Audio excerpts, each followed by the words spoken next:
Monsieur, on en reparle, mais ce sera dans le prochain tour de table. Yvan Kanwa, on est d'accord que la Confédération africaine de football parle de conduite inappropriée, mais il y a quand même une question qui revient avec insistance. Est-ce que la CAF a le droit d'ouvrir une enquête sur l'une des fédérations membres? Déjà, je vous ai écouté tout à l'heure dire que c'était de l'ordre de l'inédit. C'est pas de l'inédit. Je vais vous inviter à faire un petit rappel mémoire des cas de l'Algérie et du Maroc qui avaient vu respectivement leur président de fédération être suspendu par la Confédération africaine de football parce qu'ils étaient, justement mêlés à un certain nombre de faits. Je vais convoquer un troisième élément s'agissant de l'actuel président de la fédération qui en 2021 avait écrit à la CAF pour demander la suspension de celui qui était à ce moment-là le président de la fédération camerounaise de football, à savoir Mbombo Djoya. Ces trois éléments montrent très bien qu'il existe un rapport de collaboration directe entre la CAF et les fédérations sportives africaines qui sont affiliées à la Confédération africaine de football, parce que ce n'est pas une obligation d'être affilié à la Confédération africaine de football.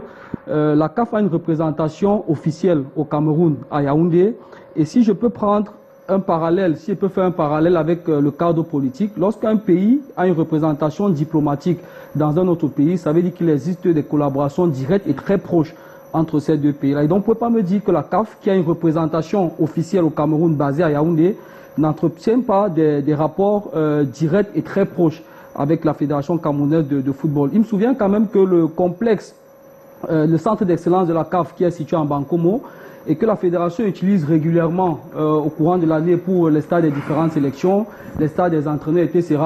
Ça a été entièrement construit par les fonds en provenance de la Confédération africaine de football.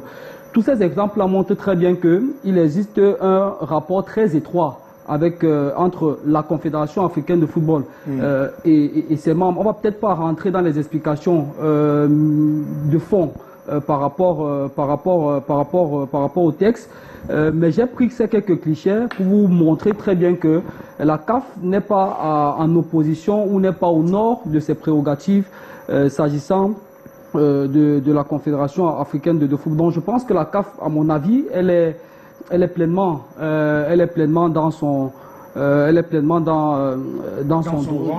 droit. Okay. Maintenant, sur le communiqué de la CAF, tu me permettras de réagir là-dessus, Mathieu Fangwa.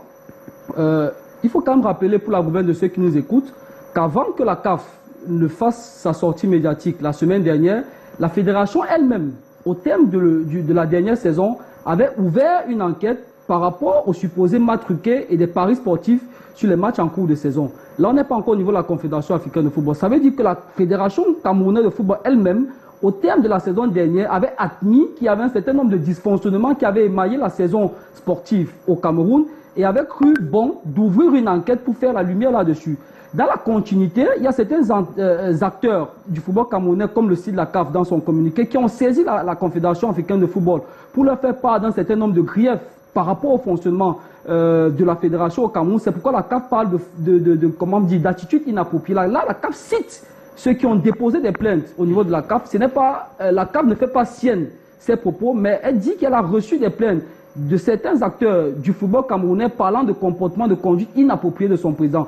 Quand vous avez fini de dire que la fédération elle-même, en amont, avait ouvert une enquête par rapport à un certain nombre de faits qui ont émaillé la saison sportive, et que par la suite, il y a des acteurs qui ont déposé des plaintes au sein de la CAF pour se plaindre d'un certain nombre de choses qui se soient passées durant la saison, qui viennent corroborer l'enquête que la fédération elle-même avait mise sur pied. Si vous êtes la CAF, vous faites quoi? C'est-à-dire qu'ils sont simplement en droite ligne par rapport à un cheminement chronologique des choses. D'abord, la fédération elle-même qui admet qu'il y a des problèmes, les présidents de clubs ou alors certains acteurs qui soumettent des plaintes au niveau de la CAF pour corroborer ce que la FECAFOOT elle-même précédemment a fait, validant justement la thèse d'un certain nombre de conduites et de faits qui ne sont pas de l'ordre de l'orthodoxie. Et la CAF vous dit, j'ai reçu des plaintes à première vue sérieuses parce que la fédération elle-même en amont avait déjà validé ce qui sera fait par la suite par ces acteurs à travers le plaintes. Et la CAF vous dit, je vais ouvrir une enquête disciplinaire qui n'est pas de l'ordre de l'inédit, vous l'avez démontré tout à l'heure. Et à la suite de l'enquête, les résolutions seront connues. Si les concernés sont coupables de quoi que ce soit, la CAF prendra ses responsabilités. S'ils ne sont pas coupables, la CAF également prendra ses responsabilités. Donc moi, je ne comprends pas, ces opinions qui se soulèvent depuis la semaine dernière, comme quoi la CAF n'est pas dans son rôle, etc. Et je terminerai par là, dernier élément. Ceux qui sont abonnés aux médias tanniers de la CAF savent que la CAF quotidiennement communique sur tout ce qui est de l'ordre des activités de la CAF. Même ce matin, depuis ce matin, j'ai encore reçu des mails de la Confédération africaine de football qui rendent compte des activités de la Confédération africaine de football. Et cet élément-là... Et ces associations. Exactement. Et cet élément-là est de l'ordre justement des activités de la, Fédération, de la Confédération africaine de football. Et il est normal que la CAF, dans ses us et façons de faire, communique là-dessus. Merci infiniment. Georges. Oui, bon.